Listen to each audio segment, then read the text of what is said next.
John Edmund என்கிறவருடைய தலைமையில 30 அறிஞர்களை வைத்து உலகம் பூராவும் நீங்கள் சுற்ற வேண்டும், உலகத்தினுடைய மையப்பகுதி சென்டர் பிளேஸை நீங்கள் கண்டுபிடிக்க வேண்டும் என்று சொன்னார்கள். 1985 ஆகஸ்ட் மாதம் 5ஆம் தேதி புறப்பட்டார்கள். 2005 செப்டம்பர் 10ஆம் தேதி ஆராய்ச்சி செய்தார்கள். உலகத்தினுடைய மையப்பகுதி கண்டுபிடிக்கப்பட்டு விட்டது. ஜான் எட்மண்ட் அவர்களே, உலகத்தினுடைய சென்டர் பிளேஸ் மையப்பகுதியை கண்டுபிடித்து விட்டீர்களா என்று கேட்டார்கள். ஜான் எட்மண்ட் சொன்னார், உலகத்தினுடைய மையப்பகுதியை கண்டுபிடித்து விட்டோம். உலகத்தினுடைய மையப்பகுதி எங்கே இருக்கிறது என்று கேட்டார்கள். உலகத்தினுடைய மையப்பகுதி இந்தியாவிலே இருக்கிறது.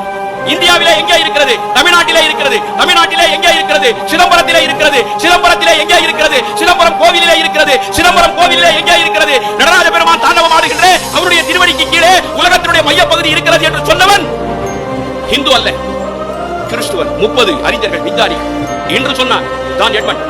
1000 வருடங்களுக்கு முன்பாக பெரிய புராணத்திலே சேக்கிழார் பெருமான் பட்டி செய்தார்கள். உலகத்தினுடைய மையப்பகுதியை காட்டினார்கள். நாம் எல்லாம் அதை அறிந்து கொள்ளவில்லை. உலகளாம் உணர்ந்து ஓதற்கு அறியவன், இலவலாவிய நீர்மலி வேடியன், அழகில் சோதியன், அம்பலத்தாடுவான், பல சிலம்படி வாழ்த்தி வணங்குவான்.